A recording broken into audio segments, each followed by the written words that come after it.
Scholarly analysis करते हैं।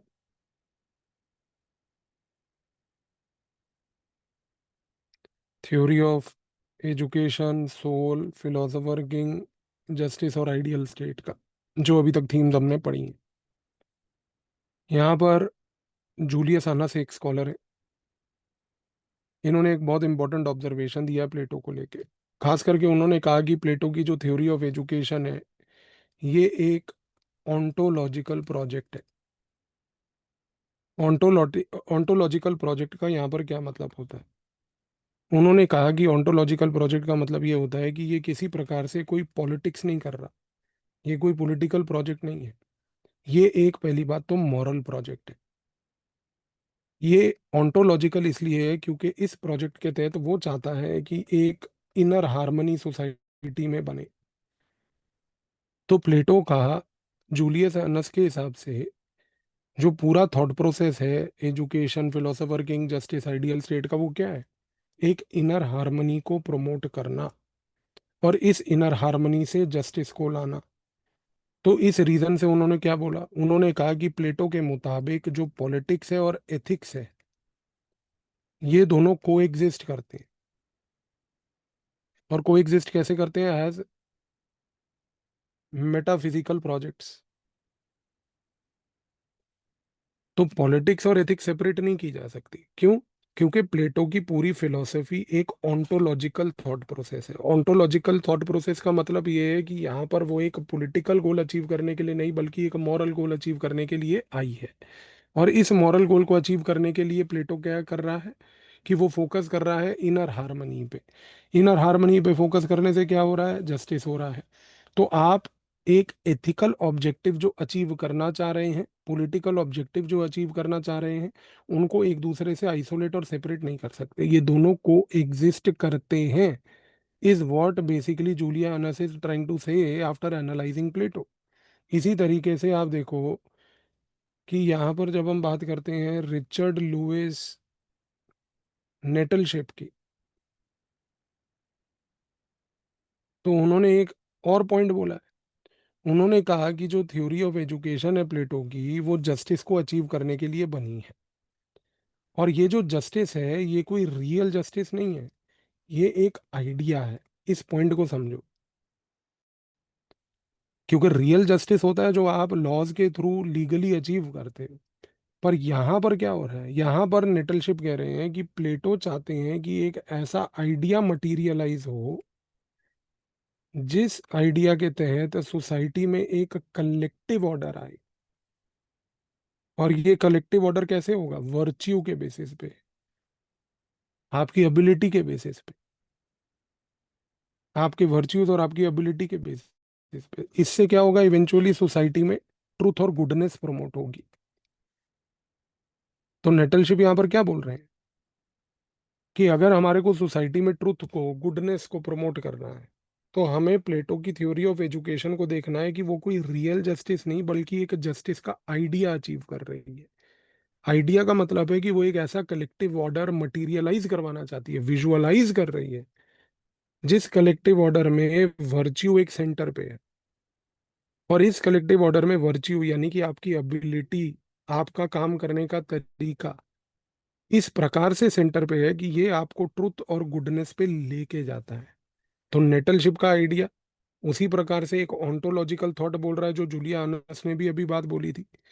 इसके बाद अगर हम बात करें अर्नेस्ट बाकर की,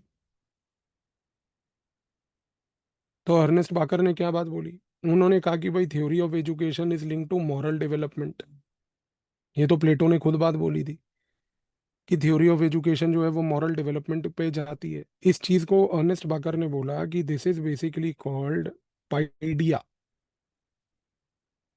ये वर्ड याद रखिएगा, PAIDEIA, पाइडिया। पाइडिया का मतलब होता है मॉरल एजुकेशन। तो अर्नेस्ट बाकर कह रहे हैं कि भाई प्लेटो जो है उसका फोकस सिर्फ एजुकेशन, नॉलेज के पर्पज से देने का नहीं था। नॉलेज का पर्पज नहीं था उसका। क्योंकि हमने भी ये बात करी थी कि प्लेटो स्किल नहीं देना चाहता है। प्लेटो यहाँ पर जो है, अर्नेस्ट बाकर कह रहे हैं कि बेसिकली सिविक रिस्पॉन्सिबिलिटी पे फोकस कर रहा है। और ये सिविक रिस्पॉन्सिबिलिटी वो चाहता है स्पिरिचुअल प्यूरिफिकेशन से। तो प्लेटो क्या कर रहा है? कोई नॉलेज नहीं बांट रहा है, वो फोकस कर रहा है पाइडिया पे, मॉरल एजुकेशन पे, जिसका ऑब्जेक्टिव है स्पिरिचुअल प्यूरिफिकेशन, सिविक रिस्पॉन्सिबिलिटी लाना, नॉलेज नहीं देना। क्योंकि वो चाहता है कि लोग इग्नोरेंस से निकलकर बेटर स्मार्टर पीपल बने, बेटर पीपल स्मार्टर पीपल बने। तो प्लेटो ये चाह रहा है यहाँ पर। तो ये जो तीन लोग थे, रिचर्ड नेटलशिप हो गए, जूलियानस हो गए, अर्नेस्ट बाकर हो गए, इन्होंने प्लेटो की इस थ्योरी को इस नजरिए से देखा। लेकिन कार्ल पॉपर ने इसको थोड़ा नेगेटिव नजरिए से देखा। कार्ल पॉपर ने कहा कि भाई प्लेटो जो है वो एजुकेशन के नाम पर इंडोक्ट्रिनेशन कर रहा है लोगों की। वो इंडोक्ट्रिनेशन इसलिए कर रहा है क्योंकि उसका ऑब्जेक्टिव ये है कि वो ओबीडियंट सिटीजन्स चाहता है, फ्री सिटीजन्स नहीं चाहता। एक फ्री सिटीजन के पास ये एबिलिटी होनी चाहिए कि वो जिस प्रकार की एजुकेशन प्राप्त करना चाहे, जिस मर्जी तरीके से रहना चाहे वो रहे। प्लेटो कौन होता है कार्ल पॉपर के हिसाब से? कि वो एक ऐसा ओबीडियंट क्लास क्रिएट करे, जो ओबीडियंट क्लास सिर्फ और सिर्फ फिलोसोफर किंग को माने। तो कार्ल पॉपर कह रहा है कि ये जो थ्योरी ऑफ एजुकेशन है ये एक प्रकार की हायरार्की क्रिएट कर रही है, क्योंकि ये एक ऐसा सिनेरियो विजुअलाइज कर रही है कि भाई only the philosopher king knows everything, बाकी rest everybody just has to follow what the philosopher king says.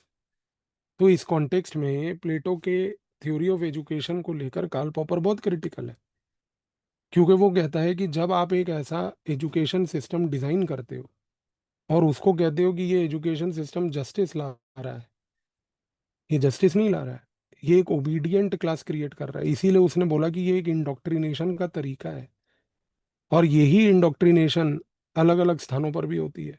तो इस इंडोक्ट्रिनेशन को रोका जाए, ये चीज को समझने की आवश्यकता है।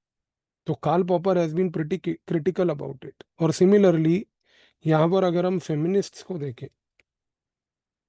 तो कैरोल गिलियन भी काफी क्रिटिकल है।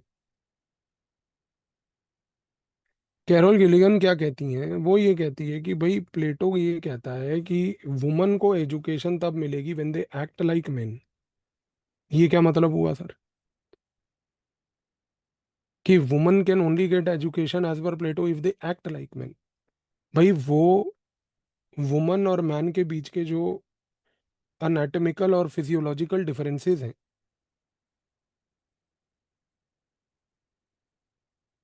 इनका मानना है कि वो समझ नहीं पा रहा है। इस रीजन से कैरोल गिलिगन कहती हैं कि भाई प्लेटो की जो थ्योरी ऑफ एजुकेशन है, जिसका ऑब्जेक्टिव थ्योरी ऑफ जस्टिस है, जो थ्योरी ऑफ सोल पे बेस्ड है, ये सिर्फ एक मैस्कुलिन कॉन्क्वेस्ट है नॉलेज का, मैस्कुलिन कॉन्क्वेस्ट है। तो ये नहीं चलेगा, क्योंकि ये एक इगैलिटेरियन एजुकेशन सिस्टम नहीं क्रिएट कर रहा।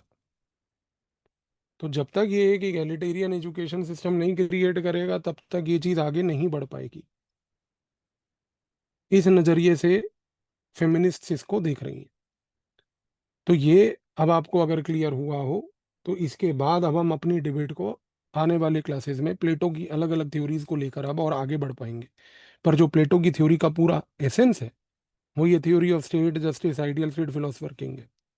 इसको समझा तो आगे की थ्योरीज आप इजीली कॉम्प्रिहेंड और ग्रेस्प कर पाओगे। मिलते हैं नेक्स्ट क्लास में नेक्स्ट वीडियो के साथ।